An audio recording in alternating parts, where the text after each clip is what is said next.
ADR আমি কৈছো না 10 মেত আমি নিযুক্তি দিম তাৰ আগত আমি নকৰুৱে আমাৰ প্ল্যানিংটোৱে হল যে 10 মেত আমি ৩৫,০০০ চাকৰি আমি দিম এডুকেশ্যন ডিপাৰ্টমেন্ট পুলিচ গটিকে এডিআৰি এটা অৰেলো আছে এটা পোষ্টৰ বিপৰীতে দুজন পাস কৰিব গটিকে তাৰ পিছত তেওঁলোকৰ এটা মৌখিক পৰীক্ষাও আছে স্কিলও আছে গটিকে গুটেই প্ৰক্ৰিয়াটো কৰোতে আমি 10 মে লৈকে লৈ যাব খুজিছো যাতে 10 মেত গভৰ্ণমেণ্টৰ চতুৰ্থ বছৰ হওঁতে আমি ৩০-৩৫,০০০ আৰু চাকৰি দিব পাৰো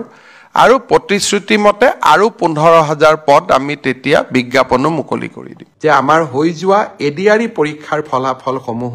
আমি মাৰ্চ মাহৰ প্ৰথম সপ্তাহত ঘোষণা কম পুলিচৰ ৰিটেন কেতিয়া হ'ব মই ভাবো যে ফেব্ৰুৱাৰী মাহ নহলে মাৰ্চৰ প্ৰথম ভাগতে আমি অসম পুলিচৰ কনিষ্টেবল সকলৰ পৰীক্ষাৰ ৰিটেন টেষ্টৰ কাম আমি সমাপন কৰিম